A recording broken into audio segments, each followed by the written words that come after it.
Ok, bonsoir à tous. Nous allons donc commencer notre rencontre d'aujourd'hui. Et euh, bonsoir à Didier, Blaise, Juliana et notre ami Enoch qui sont connectés ce soir. Donc, je suppose que vous avez déjà eu installé Anaconda et que vous avez eu à suivre les cours que nous avons eu à faire. Donc, lors du dernier cours, on nous avait donné un exercice. Donc, je vais ouvrir Notebook.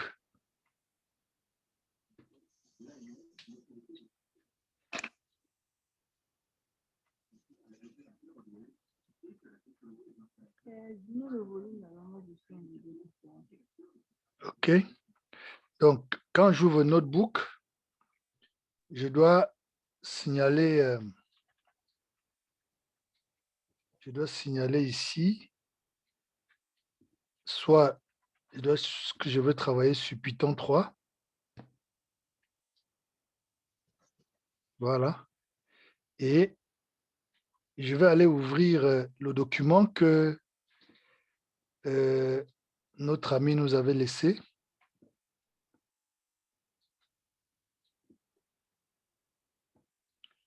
Donc, pour ouvrir, on va être fichier, ouvrir. Non, on va ouvrir un notebook qui existe. Moi, j'ai téléchargé ça ici dans Download. Donc, ça, c'était la correction. On va reprendre. Ça, c'est la correction que j'ai eu à faire.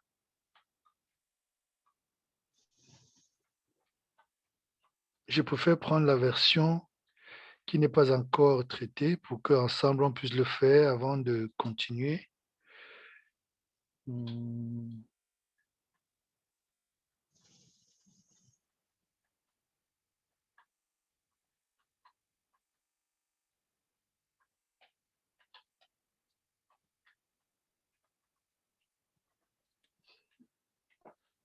Ah, il nous a envoyé ça. C'est ça, formation. Voilà, cours 2. Je vais encore télécharger ça ici. Je mets ça dans l'autre. Sauvegarder. Je reviens donc ici. Voici cours 2, c'est ça que je vais ouvrir. Voilà. Donc, c'était la manipulation des listes.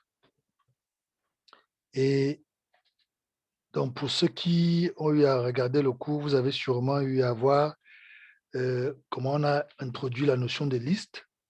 Et ensuite, on a vu comment accéder aux éléments d'une liste. Et après, on a euh, passé en revue donc, un certain nombre d'exercices. Mais il nous a laissé un exercice que nous devions donc, qu'on avait vu comment ajouter un nouvel élément à la fin de la liste, comment ajouter un élément au début, ainsi de suite, ainsi de suite. Donc, je vais directement aller à l'exercice de ce soir. Donc, l'exercice, c'était ça. C'est vrai on a eu à le faire samedi, peut-être pour nous faire gagner en temps et pour nous aider à avancer rapidement. Est-ce qu'il y a un volontaire parmi vous qui peut prendre la main et puis conduire cette phase pour qu'on aille rapidement, pour qu'on puisse pratiquer également en même temps? Ou bien vous souhaitez que je le fasse et puis qu'on avance vite?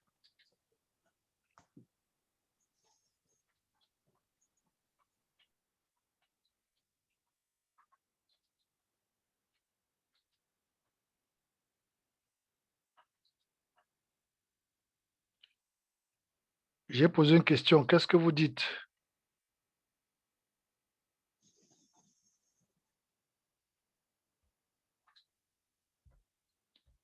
Est-ce que vous me recevez? Oui, oui. Donc, qu'est-ce que je fais? J'avance ou bien je passe la main à quelqu'un, un volontaire pour prendre la main et avancer?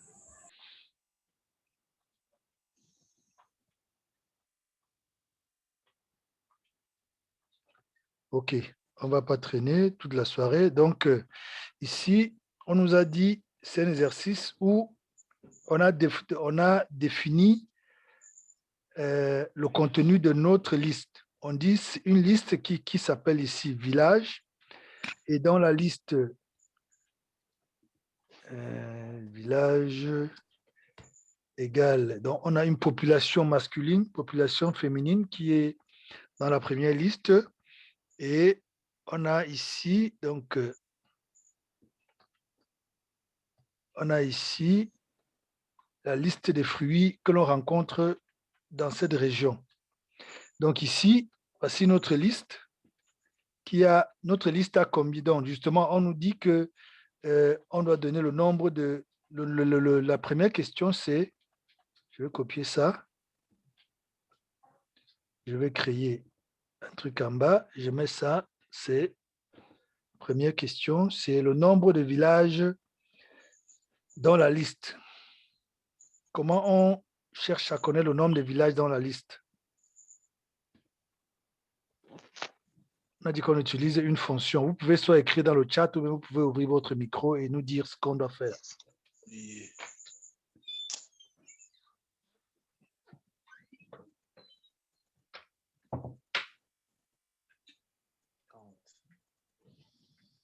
C'est combien? C'est...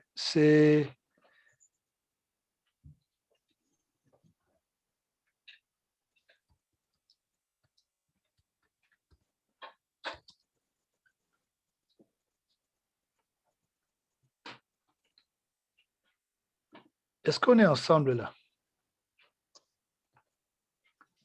Donc ici, pour connaître le nombre de villages dans la liste, on va juste faire len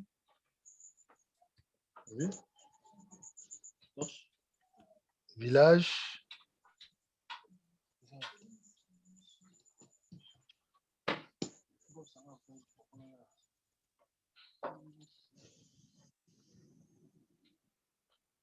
Oh, Vous sorry. devrez passer S dans village. Oui, il y a S, mais non, c'est que ici, je n'ai pas encore défini. Il dit, il faut toujours lire l'erreur ici. Il dit, name of error, name égale village is not defined. Donc, il n'est pas défini. Donc, parce qu'on a tout ça, il ne reconnaît pas encore. Donc, je dois prendre ça. Je dois mettre ça ici. CTRL C, c'est d'abord ça que je mets ici. Donc, j'ai village.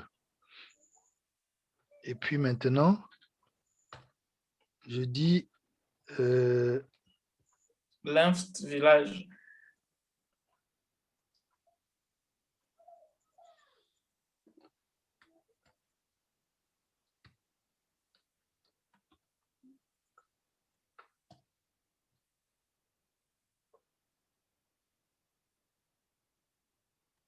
c'est toujours où est-ce que village.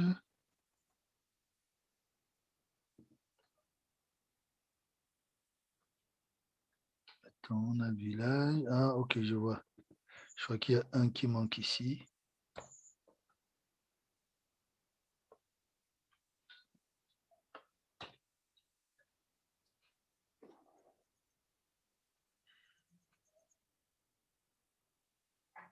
On a village Tonga, Alibuku.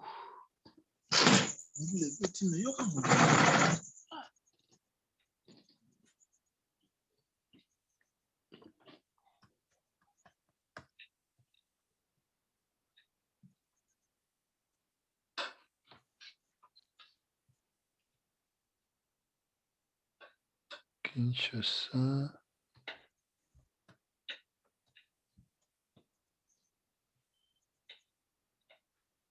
Donc on a là, on a Tonga.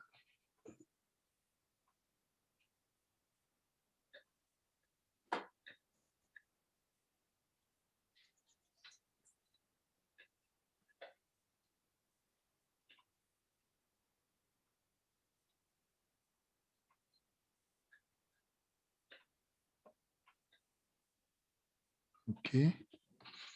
On a Kinshasa qui ferme là, ok. Ensuite, on a Tout qui prend là, là, et puis j'ai mis un de trop. OK. Line for syntax on line for syntax. 1, 2, 3.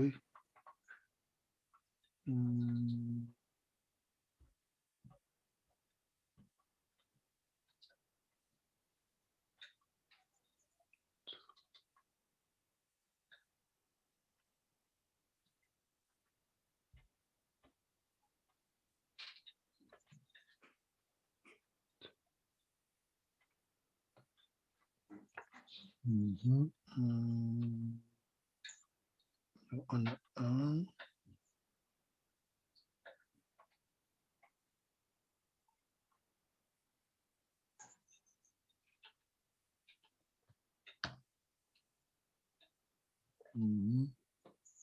On a ça qui ferme là. On a là qui ferme ici. OK, on a là qui ferme ici. Oui, et puis le tout est maintenant entouré de 1 et puis 2.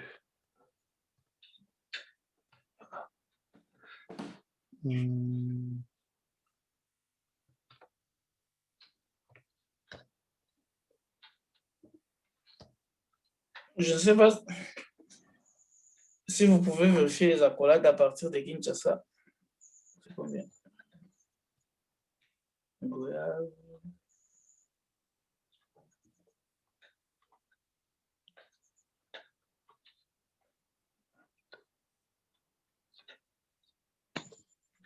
Après Anana, là, il y a 2 accolades. Après Anana? Yes? Non, c'est dans Ali Beaucoup, on a mangue, on a ananas, on a banane, on a avocat et puis on a tomate. OK. Tout ça, c'est dans, Kinshasa. et dans Non, je pense Kinshasa. Ça, banane. Après goyave. Après goyave, ananas, il y a 2 accolades là-bas. Oui. Ici. Il y a papaye aussi. Papaye qui n'a pas d'accolade et de quoi, des guillemets. Papaye. Dans Tonga. Tonga. Banane, papaye. Oh, je crois que c'est là où il y a l'erreur.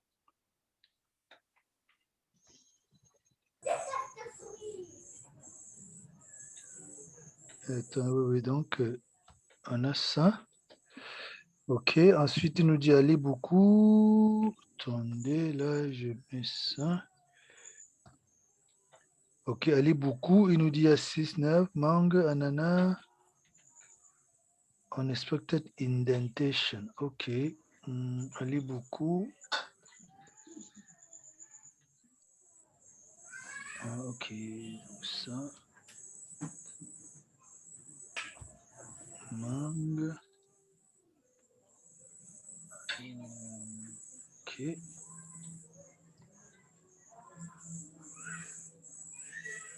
6, 9.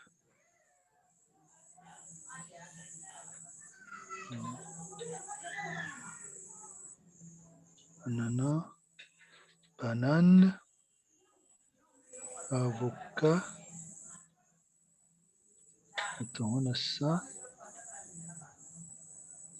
Oui, ça devait être 2. Il y a Kinshasa. Après Anana, là, il y a 2 accolades là. Kinshasa. Après ananas? Oui, il y a une autre accolade de plus là. Oui. Ça là. Non, Kinshasa, on a ça. Et il y a non, ceci, il y a ceci. je pense que Fotou doit descendre en bas, non? C'est un village, non? Fotou. Non, c'est pas. Il nous dit, Sonio, attendez, je mets ça ici. Ah oui, il me dit qu'il y a une indentation qui n'est pas. Maintenant, c'est Kinshasa.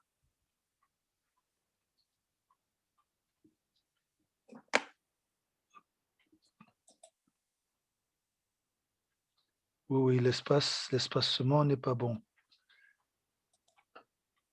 OK, voilà, maintenant c'est bon. Donc, en fait, c'est que quand on écrit ça, on devrait, si on veut faire descendre, on doit directement cliquer ici, descendre, cliquer là, descendre, et cliquer là, descendre. Maintenant, si on fait la même chose, oh non, allez beaucoup, nous dit toujours qu'il y a un problème d'indentation. Kinshasa, un problème d'indentation. Photo, un problème d'indentation.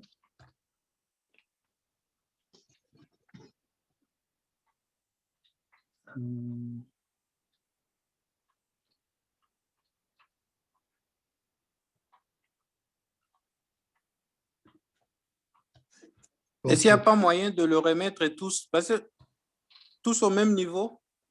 C'est ce que je veux faire là. Ouais. Que ça commence par là ou commence Tonga? OK.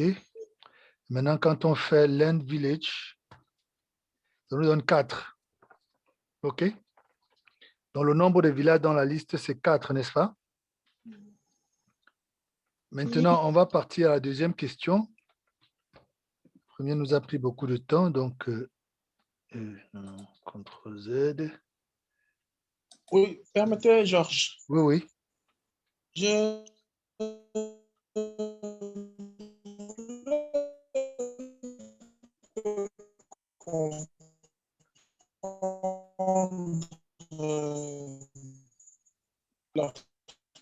Tu peux écrire, hein, parce que je ne t'écoute pas. L'inf ici, est-ce qu'il fonctionne? Il compte, on dirait, plusieurs variables à l'intérieur. Et je voulais...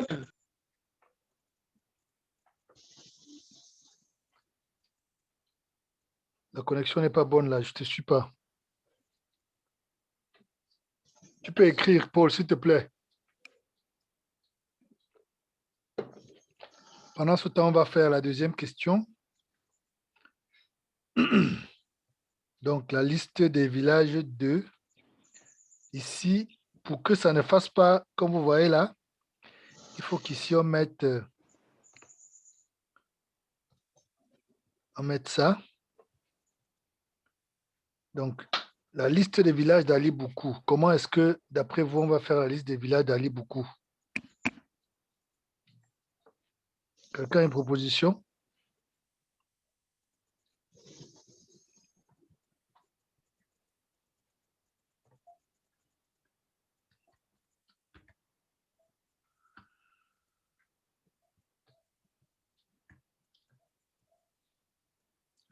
Donc, Ali Boukou est ici. On a ici. On a vu qu'on commence à compter par 0, 1. Donc, ici, c'est 1. Et ensuite, on a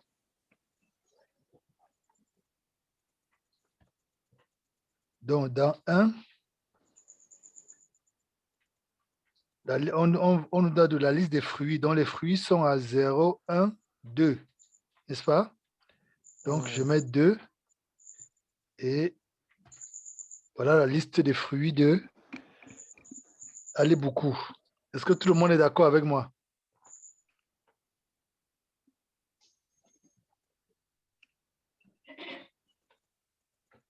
OK, la liste des fruits. Maintenant, on nous demande de faire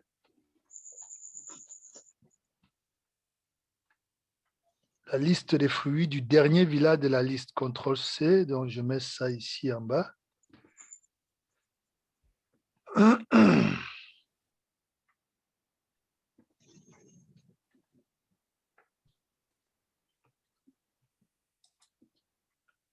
La liste des fruits du dernier village. Donc, je fais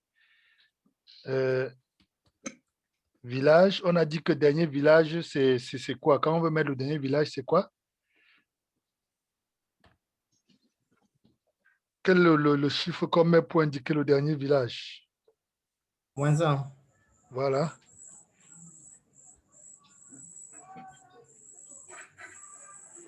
Ce sera village Comment -1. fonctionne? Oh, la question de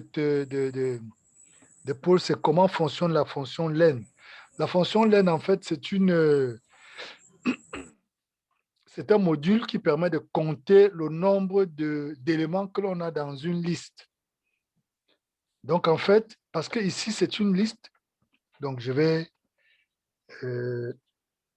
bon, Enoch, je vais revenir pour regarder ta réponse. Quand on regarde cette liste que nous avons ici, donc, la liste, c'est village. Et dans la liste, vous avez, dans cette liste, on a défini notre liste ici.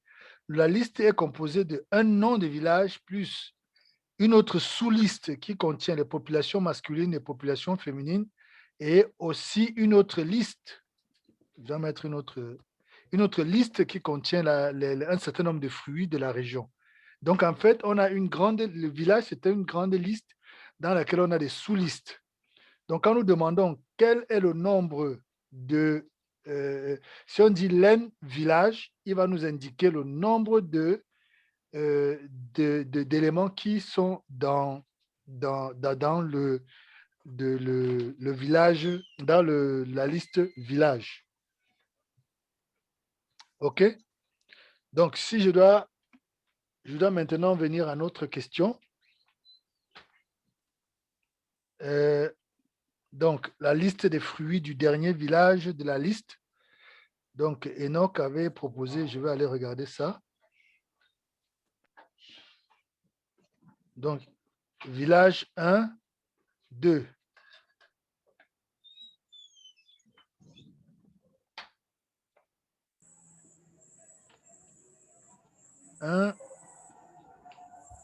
Non, c'est village moins 1, 2.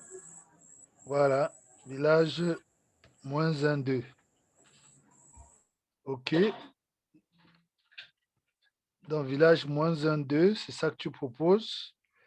Et c'est-à-dire que la liste des fruits du dernier village de la liste, donc le dernier village pour nous ici, c'est Fotou. Et la liste des fruits ici, c'est mangue, n'est-ce pas? Donc, on devrait avoir mangue si notre réponse est juste. Voilà, la réponse, c'est mangue. OK? Donc, ça veut dire que vous comprenez bien la manipulation des listes. La prochaine question, c'est afficher la population masculine de Kinshasa. Faites la proposition dans le chat, s'il vous plaît. Population masculine de Kinshasa, c'est village. Donc, Kinshasa, c'est à quel niveau? Kinshasa, c'est 0, 1, 2. Donc, on a d'abord 2. Ensuite, on a à l'intérieur de Kinshasa, on a Kinshasa, 0, 1. Donc, la sous-liste là, c'est 1. Et enfin, pour avoir la population masculine, on nous a dit que la population masculine, c'est le premier élément de cette sous-liste. Donc, ici, ça va être 0. OK? Donc, ici, on a 22. Vous voyez bien que ici, c'est 22. OK? Donc, prochaine question, c'est dernier avant-dernier village, dernier fruit du village Ali Beaucoup.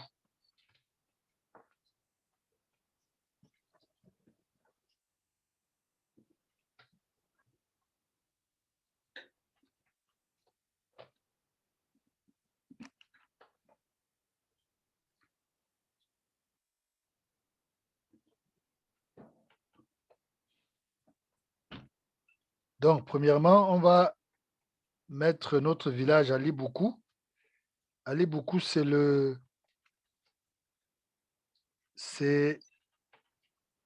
1, n'est-ce pas? Ensuite, on parlait des fruits. Donc, les fruits ici, au niveau d'Ali Beaucoup, c'est 0, 1, 2. Et maintenant, on nous dit que on veut que nous puissions mettre le dernier avant le dernier avant-dernier fruit.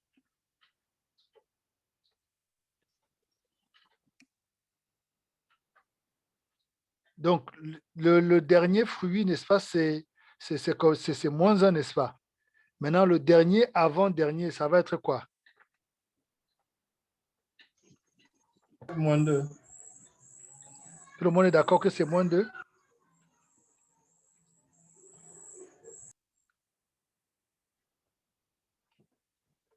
Ouais. Le dernier avant-dernier, ça va être moins 2.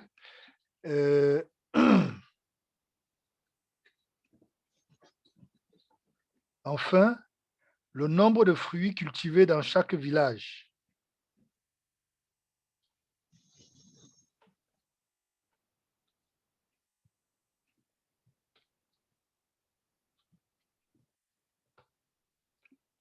Question à 1000 $. Le nombre de fruits.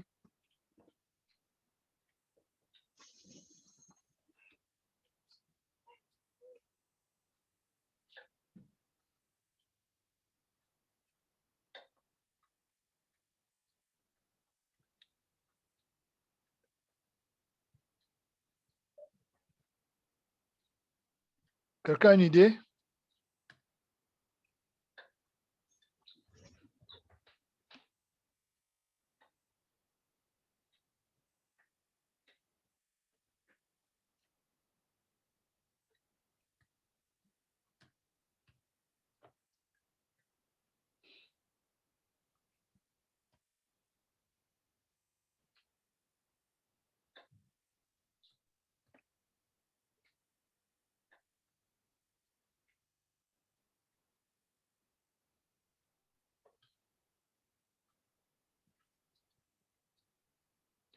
Ben, en fait, on a plusieurs options. On peut soit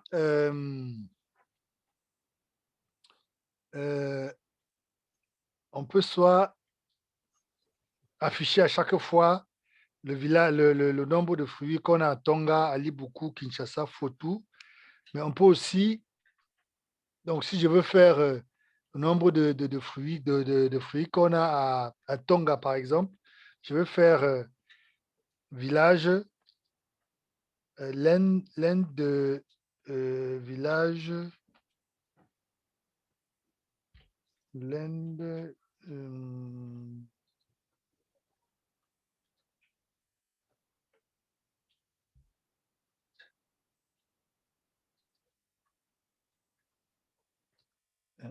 Attendez. Ça, c'est 1, 0, pardon.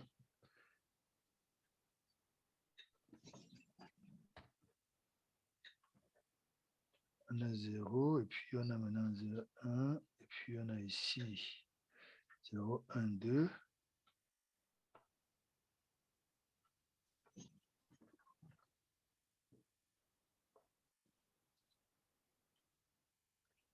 Donc si je prends, si je fais ça,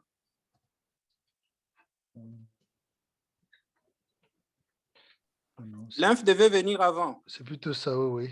Lymphe devait venir avant. C'est plutôt ça.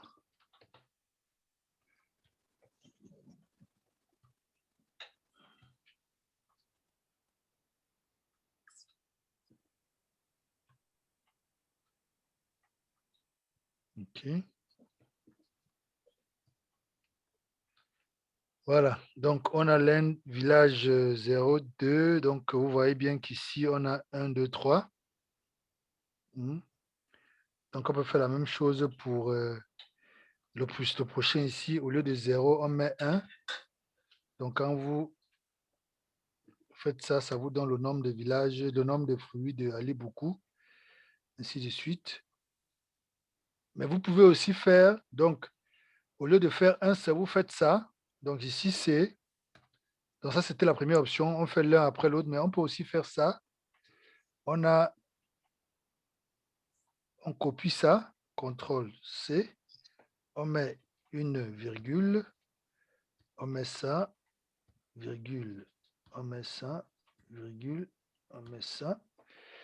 Et là maintenant c'est 0, là on met 1, là on met 2. Et là, on met 3. C'est 4, n'est-ce pas? Oui. OK. Et là, oh.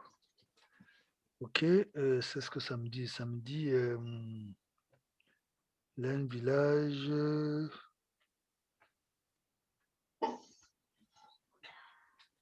Laine takes exactly one argument.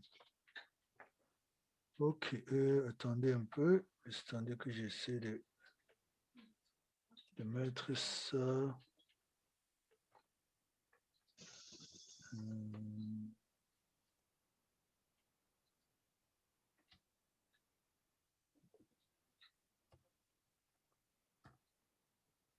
Oui, en fait, il me dit que Len prend un seul argument, ne prend pas plusieurs arguments en même temps.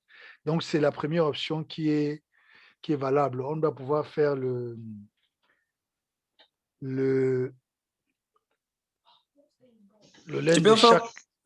Tu dis? Est-il pas possible de faire print, le tout dans print? Maintenant, tu fais l'inf pour chacun. L'un pour chacun. Attends, donc ici, on met print. Print. OK.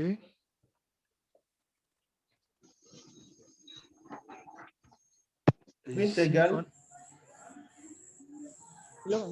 Non, non, pas égal. Là-bas, maintenant, vous faites crochet, après virgule.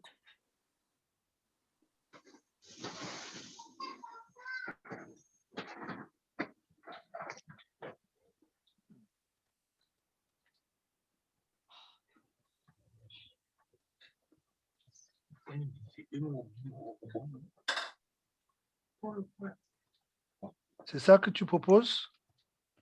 Oui, mais le crochet doit être après. Le quoi? Les parenthèses, on peut dire. Comment on appelle ça? Quoi, les parenthèses? Oui, oui. Après le premier village, là, 0. Oui, oui, à la fin, là, avant la virgule. Oui. Tu mets d'abord là? Oui. Je sais pas moi, accolade ou pas? Oui, oui, ça, oui. Le deuxième aussi, ça manque. OK.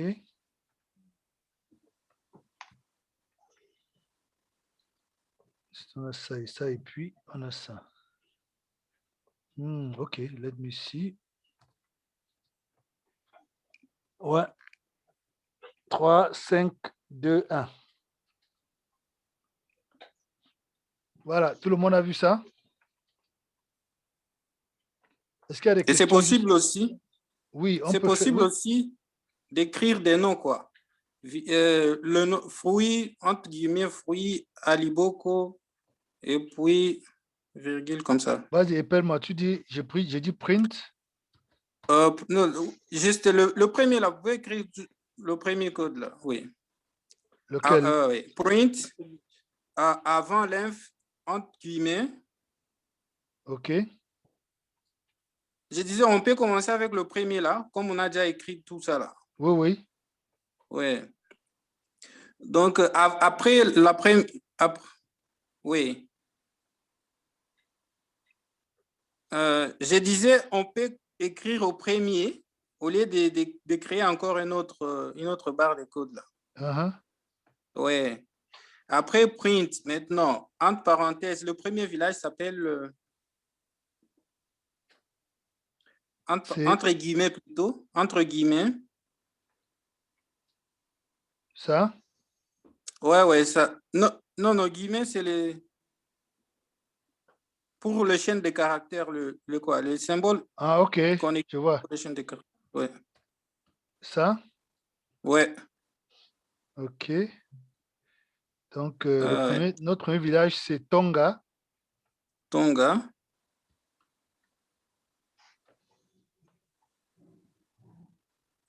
Oui. Les nombres de fruits pour Tonga. Mais non, avant la fin de la chaîne de caractères, de trucs de guillemets, là, c'est mieux de mettre 2 points. Donc, tu mets ici 2 points. Ouais. Ali beaucoup, 2 points. Ici, on Et a Kinshasa.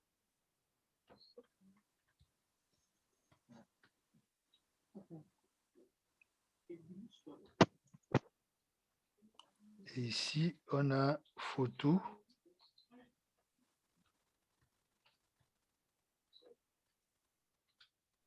OK, c'est ça? Oui, mais c'est mieux de séparer aussi avec virgule. Chaque chaîne de caractères avec virgule. Parce que c'est des zones différentes. Donc là, à quel niveau? Donc oui, ici. après les guillemets. Après les guillemets. Voilà, oui, on met une virgule, c'est ça? Oui.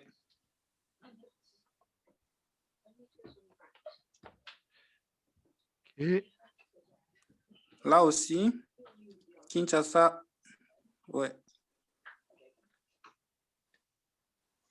OK, c'est bon? Faut-tout, il n'y en a pas. OK, faut-tout.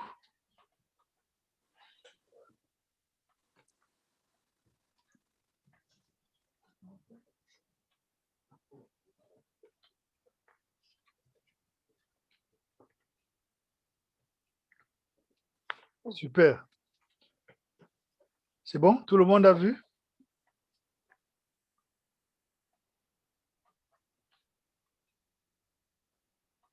On peut même dire, ici, au lieu de Tonga, on pouvait dire...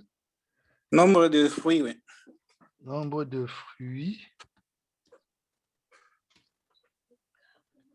Je ne vais pas tout écrire, je vais juste faire ça pour montrer qu'on aurait pu faire...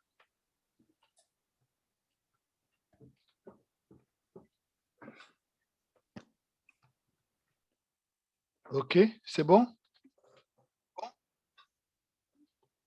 Voilà. Est-ce qu'il y a des questions jusqu'à ce niveau?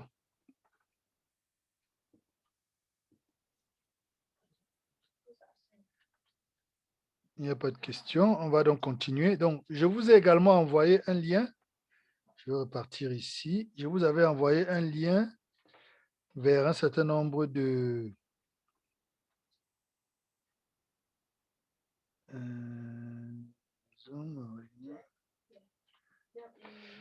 Oui, ça c'était après la réunion de samedi. J'avais envoyé un lien. OK. J'espère que vous êtes partis là. OK. Donc, ça, c'est le lien manipulation des listes. Et ici, nous avions, je vous ai encouragé à regarder ici. Donc, on a déjà vu la notion de concaténation. Tout le monde connaît ce que c'est que la concaténation, n'est-ce pas? Est-ce que quelqu'un ne connaît pas ce que c'est que la concaténation?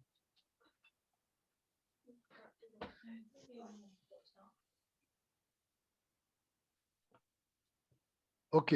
Donc, concaténation, c'est additionner. Donc, vous avez, par exemple, deux listes et vous pouvez les additionner. Donc, je prends, donc je vais ouvrir, je vais rentrer dans mon... Donc, ici, je vais sauvegarder ça. Donc, c'est cours corrigé. Exercice corrigé, pardon.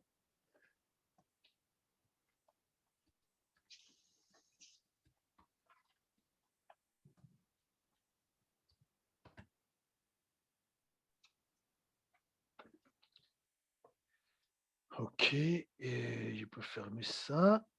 Et je peux revenir ici. Et puis, j'ouvre un nouveau.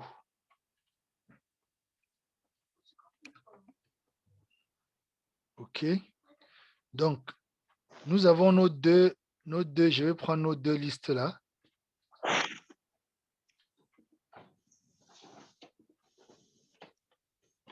Je les mets ici. Oh, qu'est-ce que j'ai fait?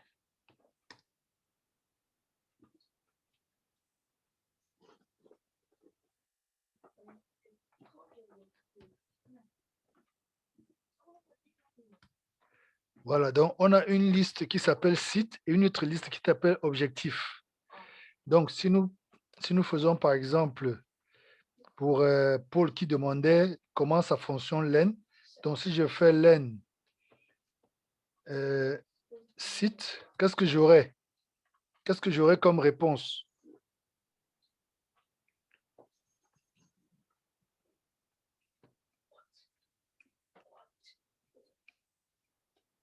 Paul, qu'est-ce que j'aurais comme réponse si je fais len site? Vous aurez un. Un? Qui a une autre proposition? Qu'est-ce que j'aurais comme réponse? Len site. Oui. Vous aurez le nombre d'éléments qui sont dans la liste site. C'est combien? C'est 1, 2, 3, 1, 2, 3, 4, 5, 6, 7.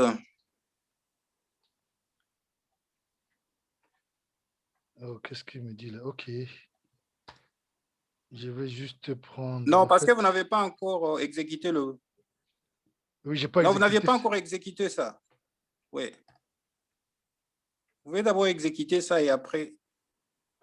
Ou alors faites l'inf dans la même barre de code avec... ouais.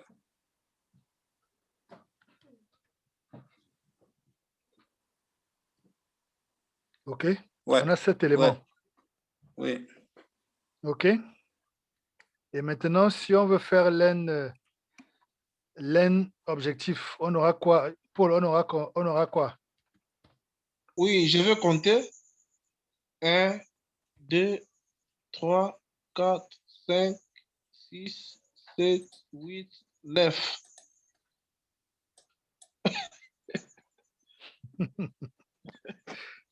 Un, 2, 3, 4, 5, 6, 7, 8, 9, 10, 11, 12, 13, 14. Je n'avais pas vu la troisième ligne. Oh, OK.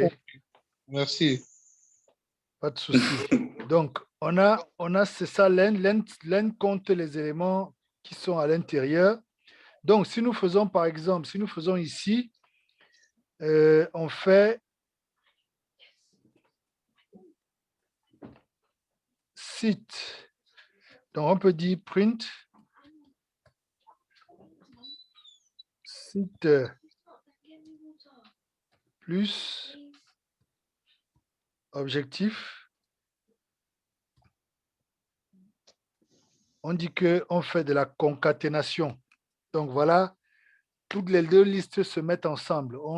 Donc, vous avez, ça commence le site, ainsi de suite, et ça finit par compréhensible. Donc, ici, on a additionné les deux listes, en fait.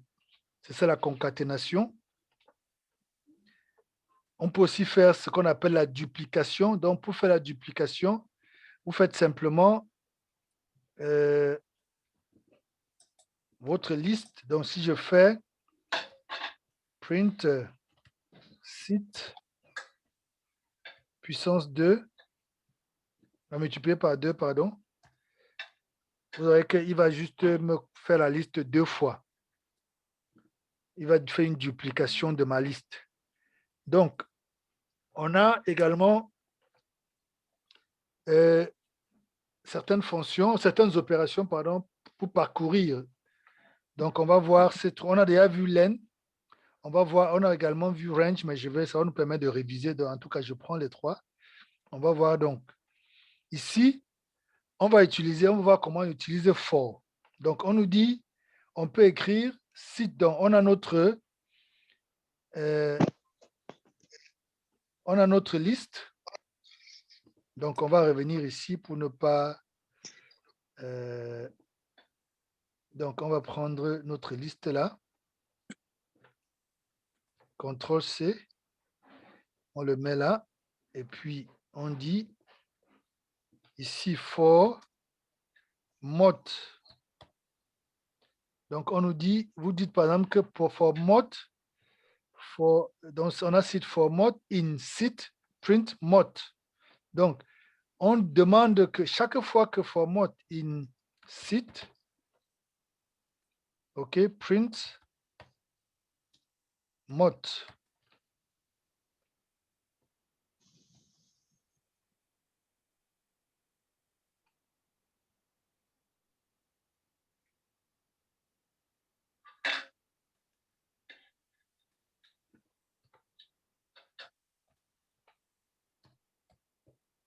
On n'avait pas mis les 2 points.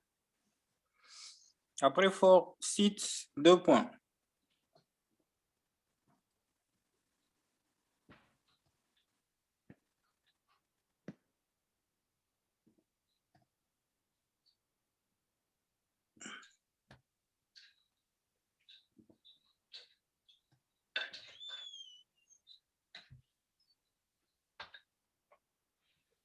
qu'est-ce que ça me dit là? Il me dit indentation for mode init de point print mode. Oui, oui, il y a ça que je n'ai pas mis. Oh. File, print line 2, print mode, indentation.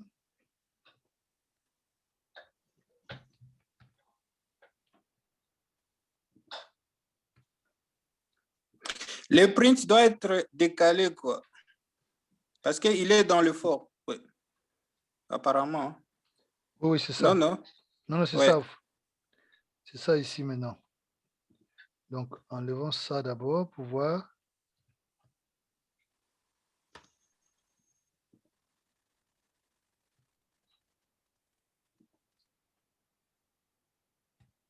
Non. Oui, vas-y, je t'écoute. Ah ouais, parce que vous avez enlevé les parenthèses.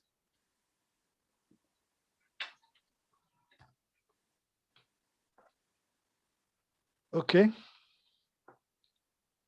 Donc, on dit for mode in site, print mode. Donc, le site ap.com est un site d'auto-formation. Donc, on a dit, donc quand on utilise le mot for, c'est pour dire que si s'il y a quelque chose dans ce que nous avons indiqué ici, on a dit, s'il y a MOT dans notre liste, imprime toute la liste. Imprime donc, pourquoi ça nous a imprimé toute la liste? Mot. Là, ici, ça nous a imprimé quoi?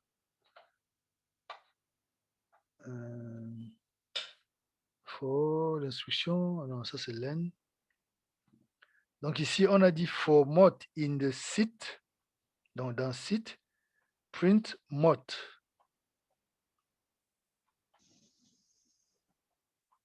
OK, changeons ça, disons un peu for LE, in site, print LE.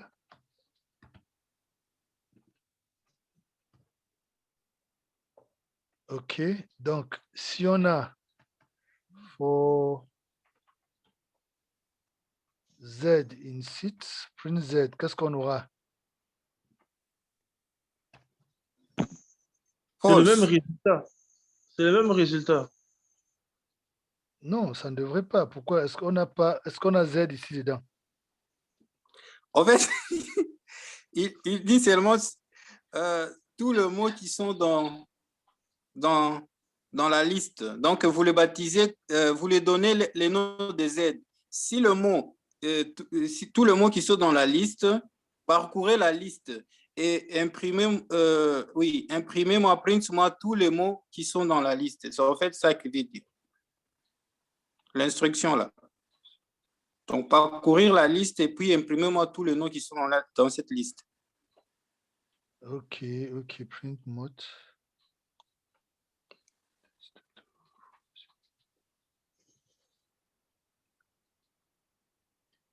Ah, il imprime tous les éléments en fait. OK, je vois. Oui. Attends, si j'enlève ça, en fait, ce qu'il va faire, c'est qu'il va m'imprimer ça sur une ligne auto. What's that? Print Z. For mode, non. For Z, j'ai pas mis Z là.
En fait, mode print, quand on dit print, c'est toujours entre parenthèses, en fait.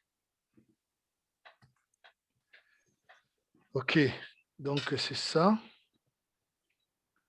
Maintenant, on a le len. Donc, comme on l'a vu tout à l'heure, on peut encore essayer. Donc, je vais faire ici len. On avait fait ça, n'est-ce pas? Len sit, on avait dit ça va donner 7, n'est-ce pas? Oui, 7, OK. On va plus refaire len. Maintenant, range. La fonction range permet de créer une liste. Elle permet d'utiliser 3 paramètres. Le premier contient le numéro de départ de la liste. Le second, le dernier nombre de la liste. Et finalement, l'incrément entre chaque nombre généré.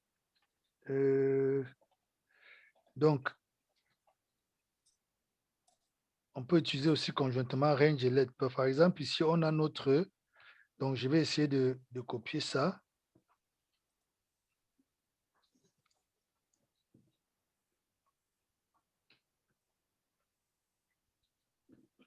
Qu'on essaie de comprendre. Donc,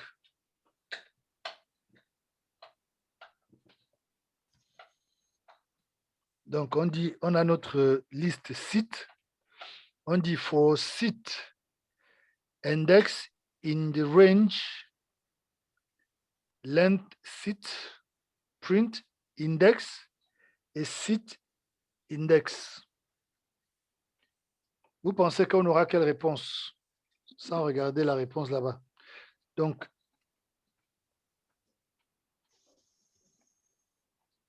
on avait vu les index la dernière fois, n'est-ce pas?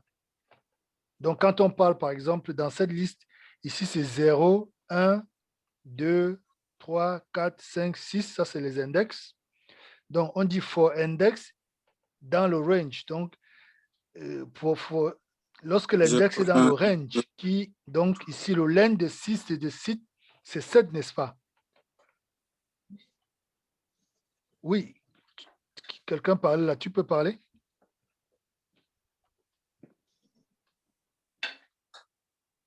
Oui, tu as la parole.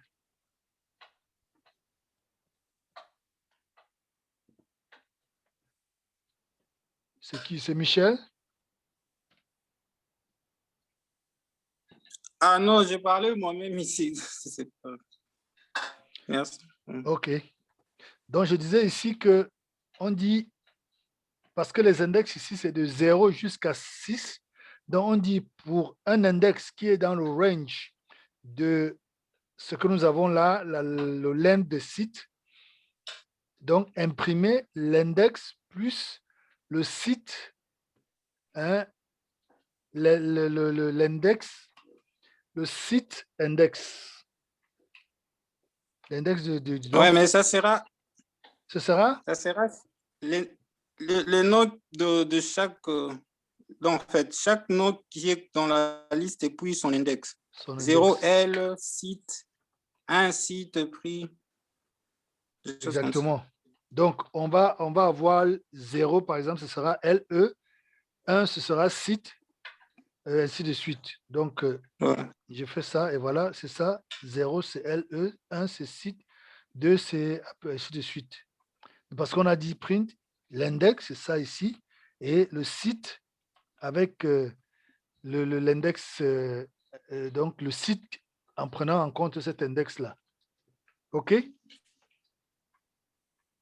Donc, vous voyez, je crois qu'il faut encore qu'on... donc, vous voyez, parce qu'on a dit ici range. Donc, on a dit, c'est dans le range. Donc, le range ici, c'est de 0 jusqu'à 6. Et le dernier, quand on prend le range, si on dit par exemple le range de votre, de ce, attendez, de cette liste, ça va être cette liste qui a 7 éléments, va nécessairement enlever et laisser le reste. Et laisser, donc c'est comme c'est 7 éléments, ce sera donc 6. OK? Donc, je vais prendre ici objectif.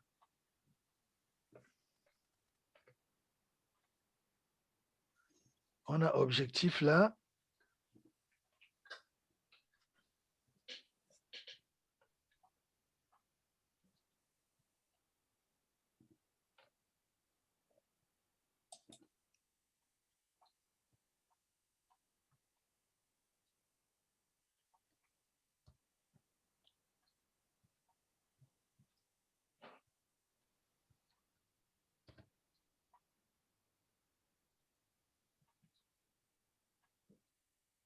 Ah, c'est pour quelle est là?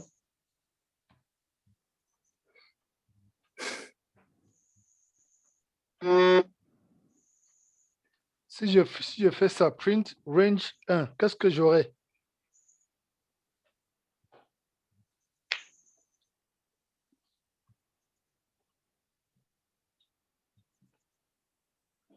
Ce sera 0. Hein.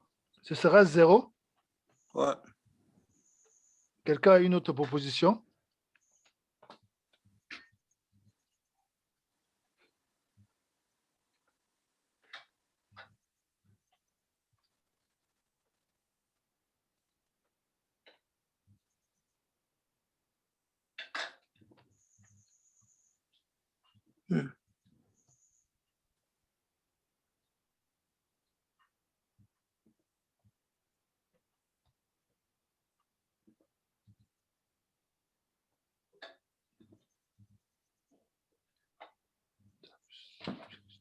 Non, ici, vous le faites par rapport à l'objectif.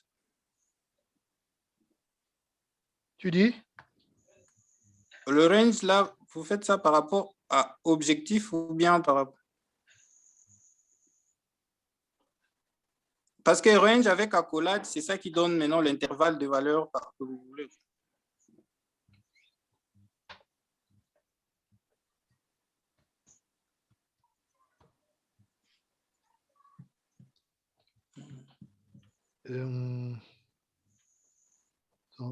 Qu'est-ce qu'on a là? On a range.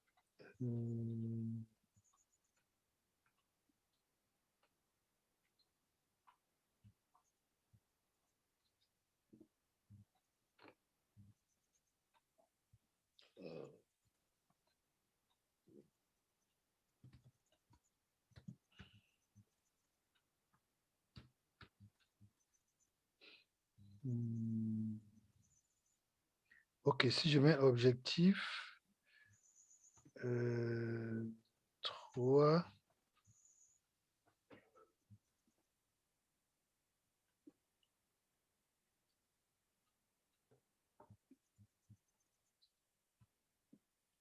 Donc, si je mets, en fait, quand on met comme ça, c'est, vous voyez, ça a commencé ici.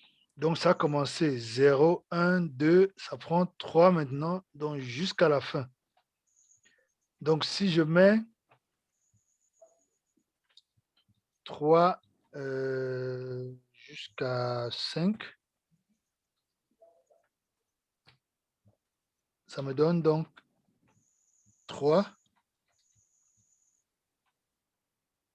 Ça me donne 3, 4 et puis 5. Donc, le cinquième exclut. Donc, quand vous faites range, le range, vous avez mis par exemple 3, 5. C'est ça commence sur le premier et plus le suivant et le dernier exclu. Donc, c'est un intervalle ouvert à gauche et à droite. Non, non, à gauche, il est fermé. Non, non, semi-ouvert. C'est semi-ouvert. Ouvert, il est donc... Donc, ici, si je mets par exemple 6, qu'est-ce que je vais avoir? 3, 4, 5. Oui, qui est constitué de quoi? 2 données à tout. Voilà, 2 données à tout. À tout. OK? Donc, ça, c'est une façon d'indiquer le range.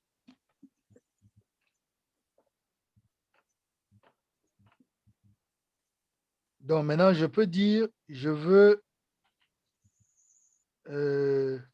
si je mets, par exemple, dans le len, c'était ici, on avait 14. Donc, je mets 13 jusqu'à la fin. Qu'est-ce que j'aurai? Compréhensible. OK? Tout le monde a vu ça? Et si je mets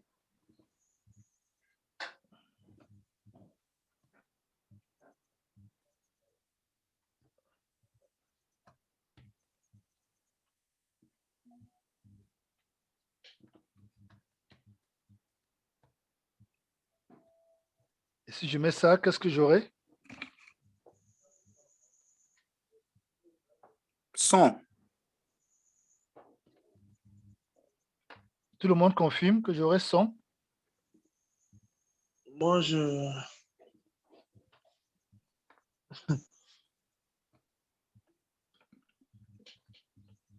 Oui, OK. on voit. Parce Mais moi, que, je n'ai en pas fait, tu dis? j'ai pas compris. Oui, en fait, ici, c'est quand on met les 2 points avant le chiffre, c'est prendre tout ce qui est avant sans prendre le 1 exclu. Parce que ici, quand tu mets 1, tout ce qui est avant 1, c'est 0, n'est-ce pas? C'est l'index 0. Et l'index 0 ici, c'est 100. 100. Donc, si j'avais mis ici, par exemple, 3, qu'est-ce que j'aurais, Paul? J'aurai objectif et. Objectif est? Et. Non, Et tu es en train de lui dire, prends tout ce qui est devant 3, 3 exclus. Donc, j'aurai 100 et objectif. Exactement. C'est 100 et objectif que tu auras ici. Et aussi. Et aussi, attends, donc ici. 0, 1, 2. 0, 1, 0, 1, 2. Oui, oui, c'est ça, oui. Parce que c'est le 3 qui exclut. 3 parce qu'on a 0, 1 et 2. OK? Oui. Il faut toujours, oui, souvent on oublie que le premier c'est 0. Ce n'est pas 1, c'est 0. Donc, pour avancer, si je mets ici 4 et je mets 2 points, qu'est-ce que j'ai, Paul? Qu'est-ce que je vais avoir? J'aurai 1, 2, 3, 1, 2, 3, 4. 1, 2, 3, 4. J'aurai. Donc ici, j'aurai donné. OK?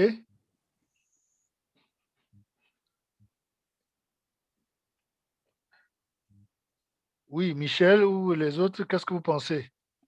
C'est du quatrième élément jusqu'à la fin. Donc, 0, 1, 2, 3, 4. Donner à tout personne Jusqu'à la fin. À la fin. Ouais. C'est ça. Quand on met 4, si je mets ici 7, 2 points, qu'est-ce que j'aurai, Paul? 0, 1, 2, 3, 4, 5, 6, 7. Ensemble jusqu'à la fin. Voilà, c'est ça, ensemble jusqu'à la fin. Toi, tu as exclu 7, n'est-ce pas? Quand on veut prendre jusqu'à la fin, le numéro là n'est pas exclu. OK? On va prendre la partie de 1. Parce que Paul a compté à partir de 1, c'est ça. Il faut toujours compter à partir de 0. OK? Oui. Voilà. Pour mieux comprendre cette histoire aussi, c'est mieux de faire, par exemple, objectif, crochet, 2 points, crochet. Attends, je vais faire ça sur un autre. Donc, objectif. Ouais. Crochet. 2 points. Mm-hmm. Exact. Et donc, c'est ça maintenant, ça là, ça imprime tous les éléments. Maintenant, quand on met un indice avant, ça veut dire qu'on commence à partir de cet index jusqu'à la fin. Et quand on le met après, donc il prend tous les éléments à gauche jusqu'à cet élément exclu. Super, c'est ça. Donc, si je mets par exemple ici 4, ça va prendre tout ce qui est Avant jusqu'à 4. Non, jusqu'à 4 3 parce qu'on compte 3, 4 exclus parce qu'on compte à partir de 0. Jusqu'à 3. Jusqu'au troisième élément. Donc, ça va faire 0, 1, 2, 3 éléments. Mm-hmm. En fait, tu auras 4 éléments, mais tu ne vas pas aller jusqu'à 4. Oui, tu auras... 4, c'est 10. Hein? 4, c'est l'indice. Oui, 4, c'est l'indice, mais le 4, l'indice, l'élément qui a pour indice 4, tu ne l'auras pas. Tu auras 0, 1, 2, 3. 3. Voilà, tu vois, et 2 et 3. L'élément ici qui a pour indice 4 et qui est donné, tu ne vas pas l'avoir. Alors que si tu mets ici, par exemple, 2 jusqu'à la fin, qu'est-ce que tu vas avoir? À partir de l'indice deuxième jusqu'à la fin. Et l'indice deuxième ici, c'est quoi? D. C'est D.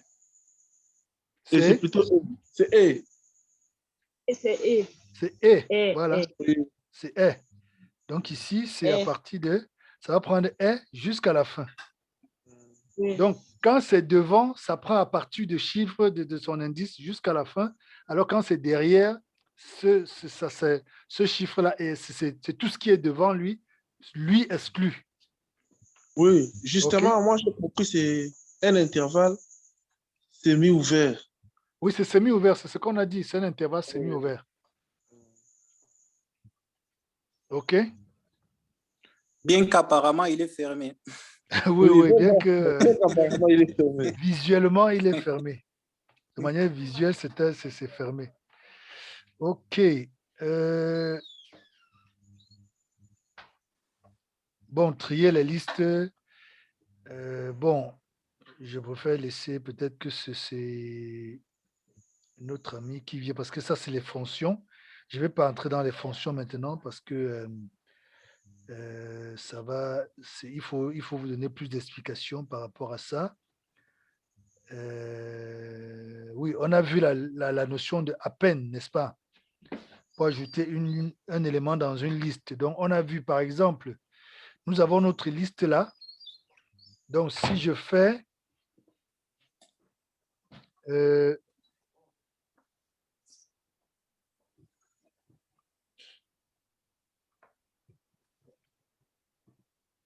objectif,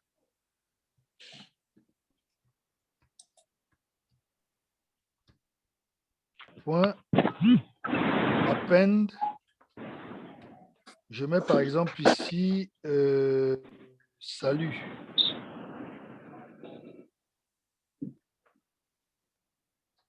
OK.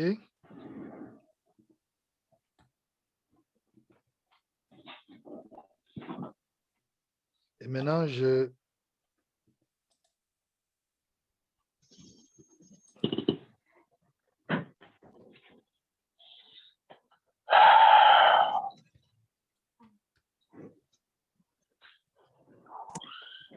vous voyez, il ajoute notre élément à la fin.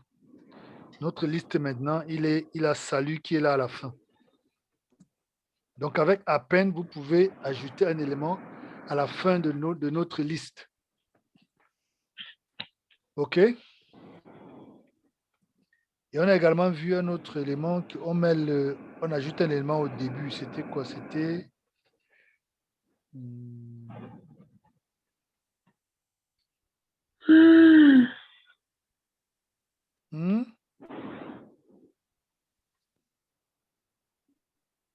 On peut enlever, on peut delete, tout ça. Bon.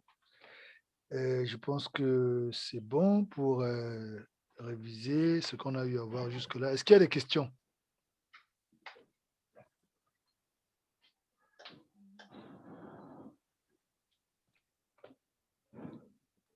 Est-ce qu'il y a des questions? Donc ça, c'est une notion très importante. Rassurons-nous que nous sommes à l'aise avec la manipulation des listes, parce que ce sera la même chose quand il va falloir manipuler les dictionnaires et l'autre type là, c'est quoi? Donc on a les dictionnaires, on a les listes, et puis on a les tuples. Voilà. Les tuples. Donc vous allez, ça va être le même, c'est les mêmes fonctions, c'est les mêmes réalités. Le système d'index et autres, c'est juste que au lieu d'utiliser cet élément, on va utiliser les accolades, on va utiliser ceci, et puis on va utiliser également ceci. Donc, c'est ça qui va être la grosse différence. Donc, après ça, maintenant, on va entrer dans les fonctions et les modules. Et dès qu'on a fait les fonctions et les modules, maintenant, on va commencer à aller dans NumPy et tout ça pour faire maintenant nos manipulations géospatiaux, quoi. Donc, c'est un peu comme ça que nous allons évoluer. Mais je ne veux pas devenir le prof parce que je ne suis pas le prof. Ici, moi-même, je suis étudiant, même si je vous fais les TP. Donc, je suis juste en train de faire les TP maintenant. Je suis pas, c'est pas moi le prof de la programmation, quoi, ou la programmation Python. Là où je suis prof, c'est peut-être la programmation web sur HTML, WCS et puis JavaScript. Donc, c'est là où je suis un peu calé, mais ici, je suis vraiment en train d'apprendre aussi comme vous. Et puis, je vous ai fait le TP ce soir. Donc, s'il y a des questions, on va les prendre. S'il n'y a pas de questions, Moi j'ai une question. Ah oui, oui, vas-y, Enoch. Quelle est la différence entre celui qui programme en JavaScript ou HTML et celui qui programme en Python?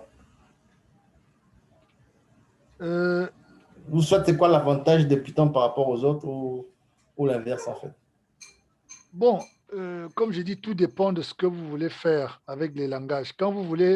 Si vous voulez travailler sur, même avec Python, on peut programmer sur, on peut faire du web, le web design, mais le langage JavaScript est très intéressant pour le web design parce que il est déjà incorporé aux browsers, donc les machines, les moteurs de recherche qui existent, notamment Firefox, Chrome et tout. Vous n'avez plus besoin, un peu comme comment on appelle ça, d'un interpréteur, comme c'est le cas avec Python, comme nous avons ici. Donc, c'est ça l'avantage d'utiliser JavaScript directement, en fait, pour les sites web, quoi. Mais pour la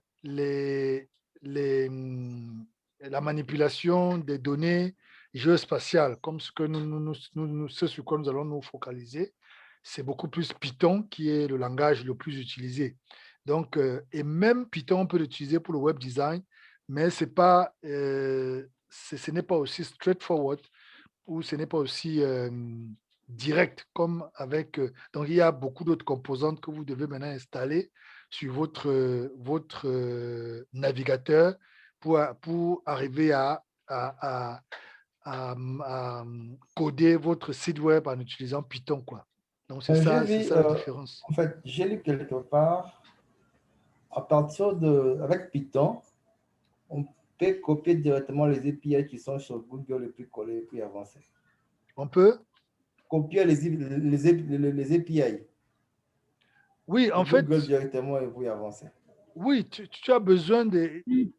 C'est ce que je disais, c'est que tu as besoin de ces applications parce que les API sont des applications. Tu as besoin des applications que tu installes maintenant sur ton browser pour pouvoir utiliser Python comme langage de programmation sur ton site web. Alors qu'avec JavaScript, tu n'as pas besoin de API, tu n'as plus besoin. C'est directement incorporé dans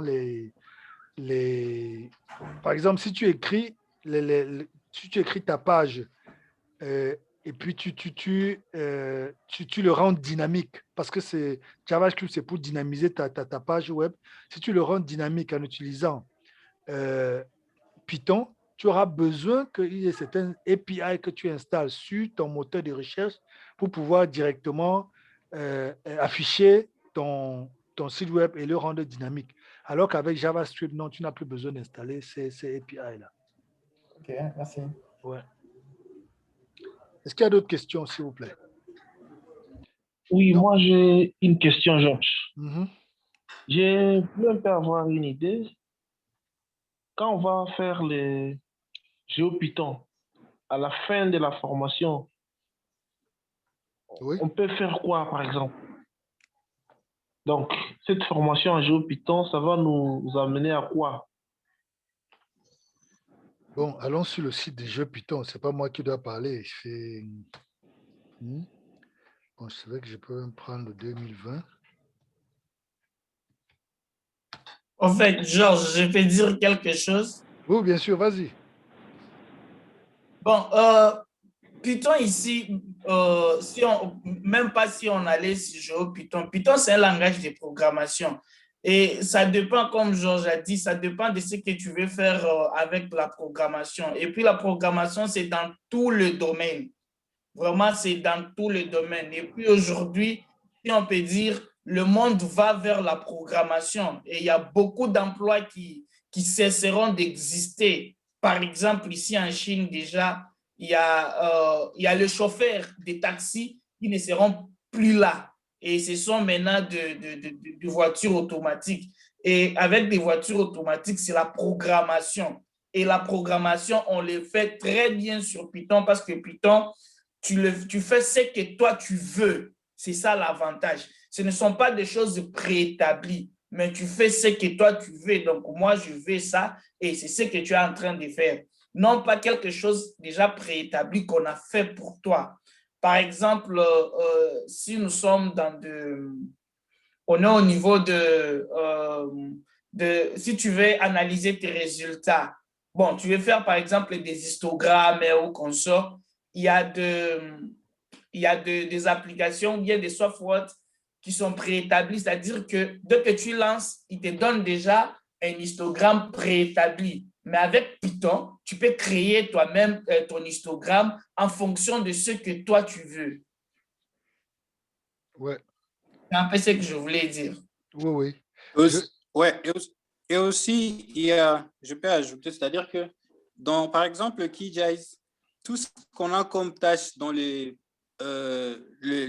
géotraitements, traitement des rasters, traitement des vecteurs, tout ce qu'on fait là, par exemple, on veut faire les requêtes spatiales.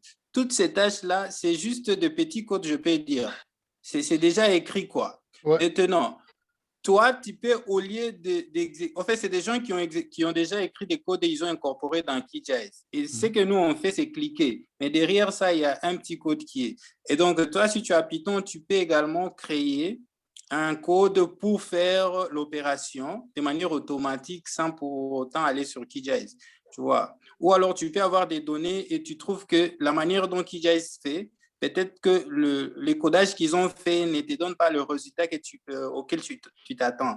Ouais. Alors, tu peux écrire toi-même ton code par rapport aux besoins que tu as et tu auras des résultats selon les besoins que tu as. Exactement. Ça, c'est très bien. Je ne sais pas si je peux dire quelque chose. Bien sûr, bien sûr. Ouais, d'abord, merci pour ces belles informations et éclaircissements. La question de la mieux aussi est très importante, en fait. Pourquoi? Ça va nous permettre de savoir, après la formation, on peut faire quoi? En fait, quel est l'objectif pour sauver? Quels sont les main points qu'on peut avoir déjà comme idée? Après ça, je peux faire ça. Ça va aussi nous aider, en fait. Ouais. Tout ce qu'on dit là, c'est déjà connu. C'est comme ça, en fait. Tu vois? Mais par rapport à notre formation ici, quels sont les main points comme guideline qui peuvent nous aider à savoir qu'est-ce que je saurais faire demain? Ouais.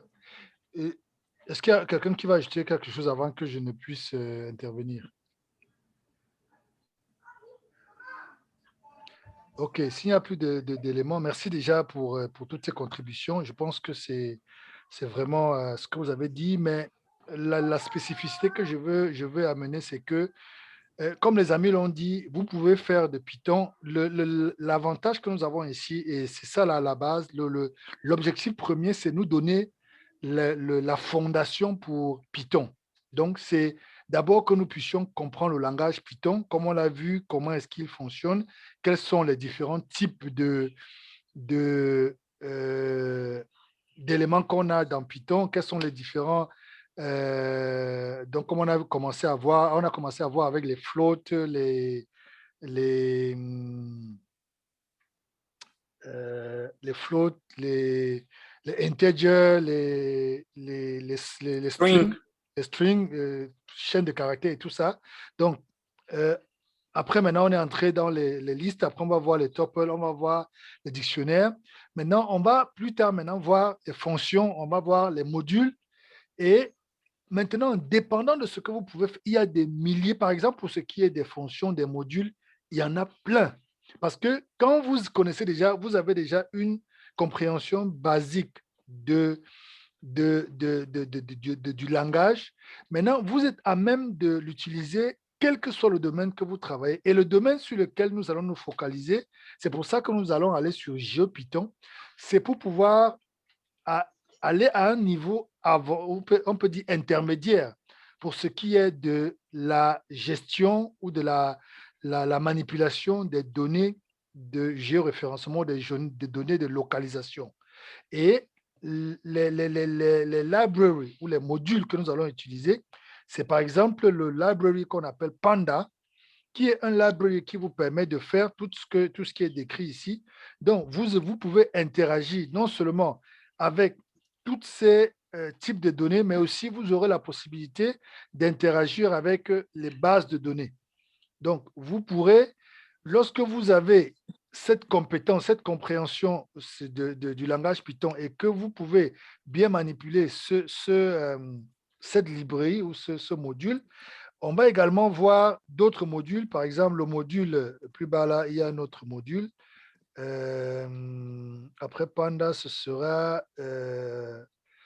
what was it again? Oui, on a Matplotlib. Matplotlib. Donc, on va également, c'est pour un peu faire ce que nos amis disaient, ça vous permet de pouvoir analyser vos données et pouvoir faire pas seulement les histogrammes, parce que les histogrammes, on peut les faire facilement, même dans QGIS, mais avec Matplotlib, vous pouvez faire beaucoup d'éléments, même 3D et tout ça, qui vous permet de pouvoir illustrer ce que vos données d'une manière particulière. Donc, pour résumer, c'est que quand à la fin de ce cours, si vous le faites correctement, vous aurez maintenant la capacité, par exemple, de ne pas être juste, comme un des amis a expliqué, un exécutant sur QGIS. Vous allez, par exemple, dire, OK, je suis en train de travailler sur un projet et voilà des tâches que nous sommes en train de faire. Chaque jour, nous faisons telle tâche. Sur QGIS, ça nous prend, par exemple, je peux dire, ça me prend 2 heures. Chaque fois quand je viens avec mes données, ça me prend 2 heures pour les traiter, pour faire ceci. Vous pouvez vous-même vous asseoir en utilisant toutes les notions que nous avons vues, écrire un petit code qui fait que quand les données viennent du terrain, vous mettez ça dans un dossier, vous appliquez votre petit module que vous avez déjà développé. En 2 secondes, toutes les données sont traitées. Et ça fait donc que vous devenez quelqu'un qui est capable non pas de travailler avec des petites organisations qui travaillent avec, on peut dire, des milliers de données par mois, mais avec des organisations qui manipulent des milliers de données par heure, par exemple. Donc, vous passez à un autre niveau par rapport à votre capacité à analyser des données rapidement, à produire des résultats en fait, sur la base des données qu'on vous a données, de manière à... Vous avez par exemple des boulots aujourd'hui où on vous demande de simuler les réalités sur peut-être sur 10 ans, sur 20 ans.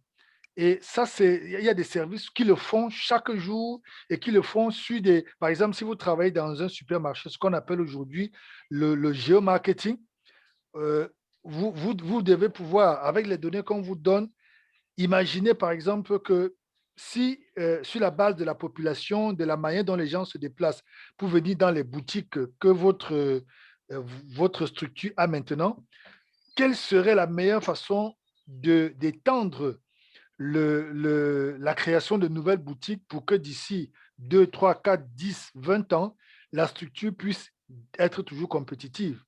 Ça c'est avec des capacités de programmation qu'on arrive à faire ce genre de choses.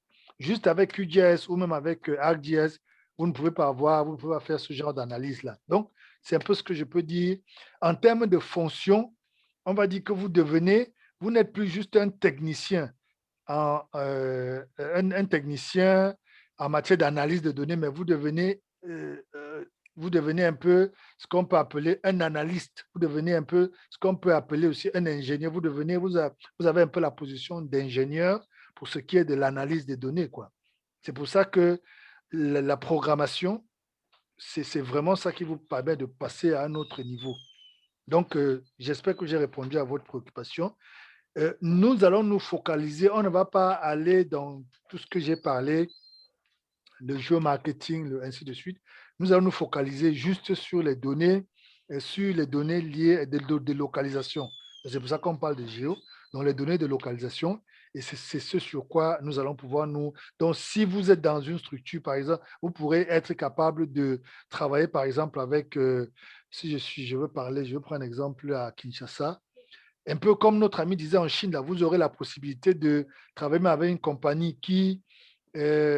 par exemple, à des bus ou des taxis qui fonctionnent, qui peut-être veut utiliser les robots pour conduire ou pour pouvoir conduire ça. Donc, vous allez réfléchir sur les chemins les plus courts. Quand, par exemple, vous devez développer des modules qu'on va mettre dans ces différentes voitures pour lui permettre que quand quelqu'un lui donne la destination, il choisit le chemin le plus court. Parce que la ville change, parce que les embouteillages parfois arrivent. Ça, vous devez incorporer des modules qui font que il y a une analyse qui est faite des données qui viennent ou des données qui sont disponibles pour arriver à décider quelle est la meilleure route que la voiture doit prendre pour éviter les embouteillages, pour pouvoir arriver rapidement. Parce que vous savez bien, quand vous avez un taxi, le temps, c'est l'argent. Donc, s'il arrive vite, il fait économiser l'argent à l'entreprise. Donc, voilà quelques exemples que je peux prendre pour illustrer un peu ce que vous serez à même de faire d'ici là. Mais c'est pour dire ça, c'est vraiment le niveau initial pour ce qui est de la programmation. Peut-être pour ce qui est du GeoPython ou de géoprogrammation, on va être à un niveau intermédiaire, mais pour ce qui est de la programmation en tant que telle, à la fin de ce cours, je peux dire vous serez à un niveau initial parce que vraiment, si vous regardez Python, il est tellement dense, il y a tellement beaucoup de notions à couvrir. Donc, on va pour cette formation, lorsqu'on aura fini, on pourra dire que nous avons un niveau initial en matière de programmation, mais en matière de géoprogrammation, on a un niveau intermédiaire. Donc, c'est ce que je peux dire. Il y a d'autres questions?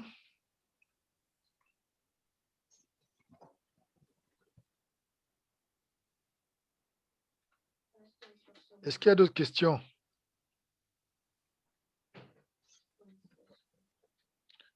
Voilà, il n'y a plus de questions.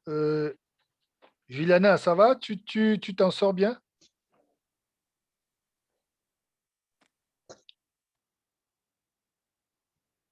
Oui, je suis en train de suivre, mais j'ai quand même un petit souci. La fois passée, je n'avais pas suivi le cours, donc je suis un peu déconnectée. Là, je préfère d'abord lire le document et puis regarder là où j'ai des difficultés pour réagir. Oui, et puis il y a la vidéo aussi. Là, on a mis la vidéo en ligne, donc si tu peux télécharger la vidéo pour regarder, ce serait bien. Oui, oui. On a déjà 2 vidéos. Est-ce que j'ai fait... Oui, j'ai fait ça ce matin. Super. D'accord. Blaise, ça va?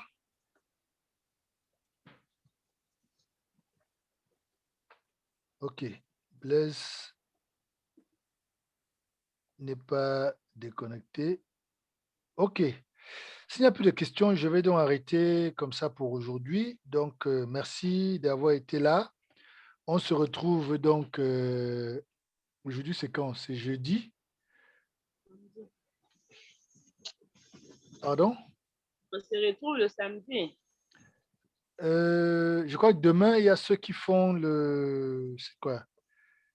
On a quoi? Attends, le lundi, on a QGIS. Oui, demain, vendredi, c'est Excel. Ah, Excel demain. Oui, oui. Donc, même parce que le lundi, c'est... Normalement, ça devrait être lundi, jeudi et vendredi. Donc, on a le lundi, on a QGIS. Le jeudi, on a Python. Le vendredi, on a Excel. Et le samedi, on a révision sur tous les 3 éléments. Et l'idée pour moi, c'est que s'il y a beaucoup de personnes le samedi, donc à partir de 11 heures, les gens peuvent se mettre en groupe sur sur le domaine d'intérêt et ça nous permet de travailler beaucoup, quoi. Parce que quand on doit faire 1 heure sur chaque thématique, ça fait que on n'arrive pas. Pour moi, l'idée, c'était que le samedi, vraiment, on travaille beaucoup. On peut même faire beaucoup plus de... On peut même faire introduire d'autres nouvelles notions, vraiment si les gens sont réunis en différents groupes. Mais le problème, c'est que souvent, en fait, les 2 samedis qui sont passés, on n'a pas eu beaucoup de personnes qui se sont connectées, quoi. Donc, faites l'effort de vous connecter, faites l'effort d'encourager les amis à se connecter et puis on va pouvoir avancer. OK. Oui, Blaise dit qu'il a des soucis avec Anaconda. Il n'arrive pas à faire une feuille de... OK. Blaise, est-ce qu'il est possible pour toi d'ouvrir, de prendre la main et de nous montrer ton écran pour qu'on t'aide à pouvoir avoir Anaconda? Parce que quand tu n'as pas, j'ai installé Anaconda, mais je n'arrive pas à faire une feuille de route. OK. Bon, je vais te montrer. Donc, si tu peux ouvrir Anaconda. Donc, j'ai Anaconda ici. Donc, est-ce que tu es dans cette page? What do you want?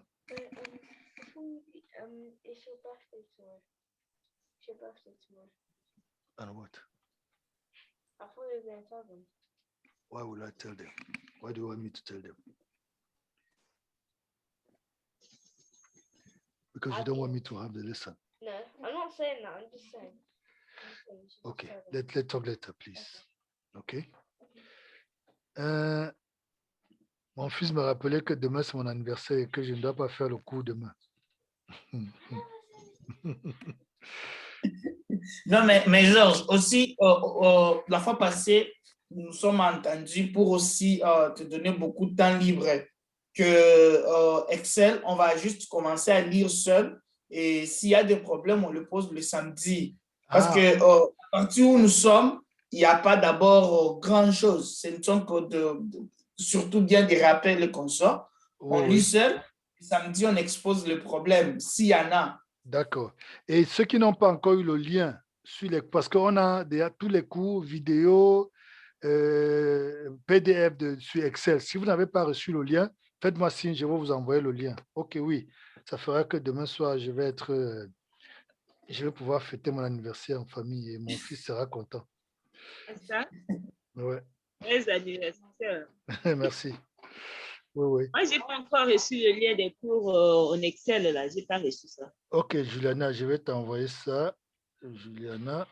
Quelqu'un d'autre n'a pas reçu le cours, le lien, et en fait, j'avais dit ceux qui étaient intéressés, parce que certains, ils disent ils connaissent déjà Excel, donc ils n'ont plus besoin. Donc, si quelqu'un est intéressé, qu'il me fasse signe, qu'il m'envoie juste un message sur WhatsApp, et puis je vais vous envoyer le lien. OK? Donc, est-ce que vous avez le setup d'Anaconda?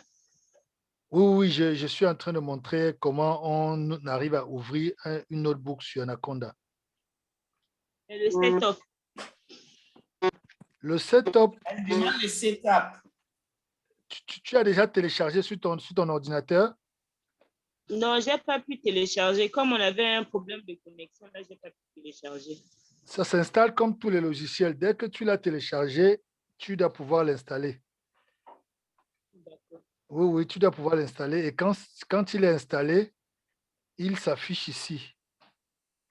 Oui, il s'affiche comme je l'ai là actuellement. Et quand tu es ici, donc Blaise, si tu me suis bien, fais-moi signe. Donc, vous avez ici un certain nombre d'éléments. Il y a CM2 Exit Prompt. Bon, je n'ai pas besoin de ça. Vous avez Datalog. Ici, vous avez Jupyter Lab. Et puis, vous avez ici Jupyter Notebook. Donc, j'ai Jupyter Notebook ici. Je clique sur Launch. Quand je clique sur Launch, il va aller sur mon navigateur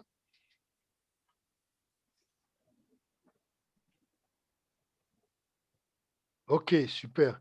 Donc, quand je clique donc sur, vous voyez, il s'ouvre ainsi sur mon navigateur et puis vous avez tous les dossiers que vous avez sur votre ordinateur s'affichent ici en dessous des fichiers là. Les dossiers sont là. Donc, j'ai 3D objets, Anaconda 3, contact, desktop, documents, download, tous mes dossiers sont là. Et il y a de ce côté, j'ai le logout, quit, et puis ici, upload, et puis new. Donc, si vous avez, on a deux options. Si vous avez, par exemple, un notebook qui vous a été envoyé, comme celui que l'enseignant nous avait envoyé la dernière fois, je sais qu'il est dans download, donc je vais aller ici, je vais ouvrir, comme on ouvre un dossier. Oh, qu'est-ce que j'ai fait? J'ai cliqué 2 fois. Donc, je vais juste ouvrir. Donc, j'étais ici. Je clique sur download. Download s'ouvre. Donc, vous voyez, mon notebook est là, cours 2. Et si je veux maintenant l'ouvrir pour travailler dessus, je clique simplement dessus. Et il va s'ouvrir. Et je pourrais voir tout ce qui était déjà fait. Et je pourrais donc... Et lorsqu'on est ici, supposons que je veux travailler ici. Si je veux écrire quelque chose, je peux écrire ici. Donc, print, comme on a vu. Et je peux, si je veux créer un autre espace pour écrire, je clique sur le plus ici. Si je veux enlever ça, je peux cliquer dessus, je mets couper, ça va enlever. Je peux vouloir copier ça, je dis copier. Et puis ici, je dis coller. Il est là.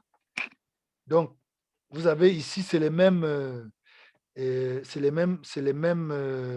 en fait, ça ressemble beaucoup à ce qu'on a dans tous les logiciels, mais il y a aussi le bouton jaune.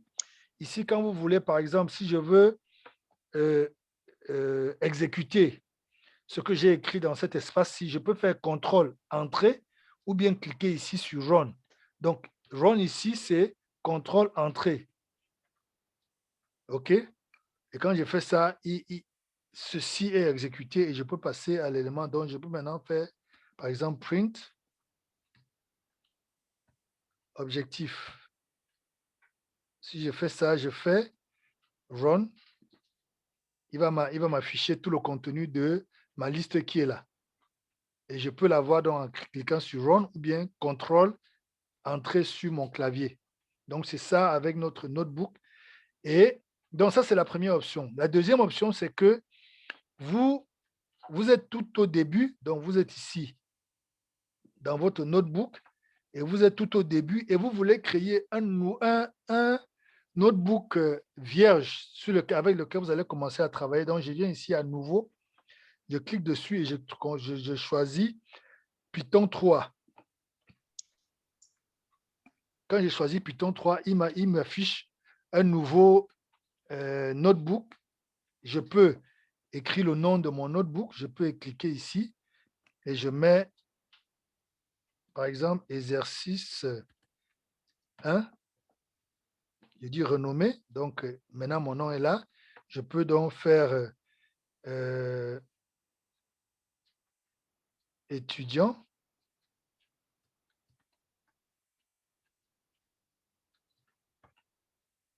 Étudiant égale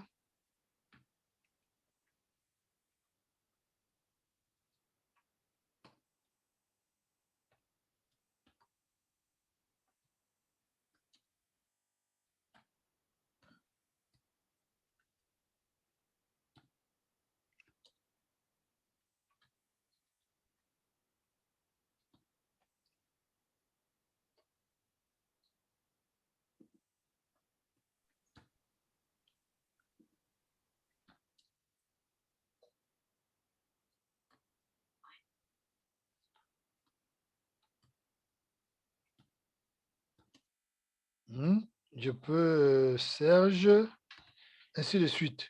Donc, et je peux maintenant ici, je dis contrôle entrée.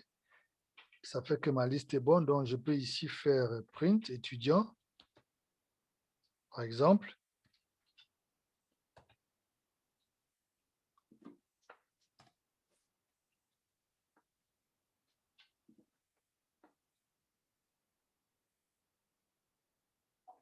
Oui, ici, j'ai mis étudiant et là, j'ai fait une erreur. J'ai écrit, il m'a dit, print étudiant n'existe pas. Donc, ici, vous devez faire attention en écrivant vos... OK. Donc, voilà ma liste, les étudiants, tout ce qui est dans mon... Je peux aussi dire print.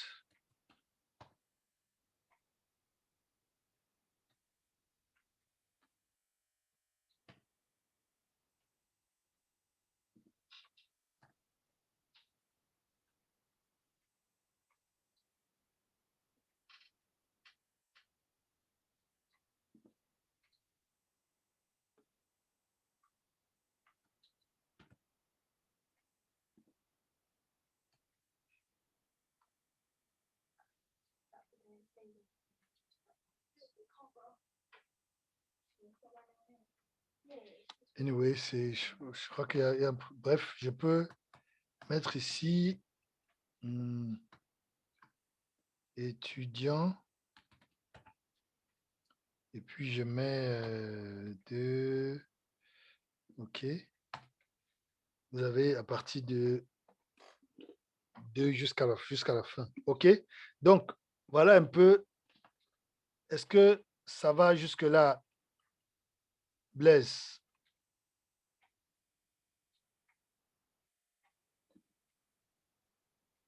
Super. Voilà. Donc, c'est bon, si vous pouvez manipuler ça. Je vais charger la vidéo de ce soir sur YouTube et puis je vais vous envoyer le lien. Donc, merci pour votre disponibilité. Donc, comme on a dit, tous ceux qui sont intéressés par Excel, envoyez-moi juste un message sur WhatsApp. Et pour ceux qui, pour tout le reste, nous nous retrouvons donc samedi à 11 h pour pouvoir répéter, pour pouvoir vraiment nous entraîner sur tout ce que nous avons vu sur QGIS, sur Python et puis sur Excel. Merci beaucoup. Bonne soirée à tous.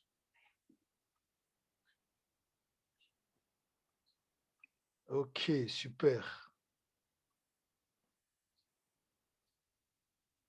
Bye bye, bonne soirée. Merci. Bye bye. Merci. Bye bye.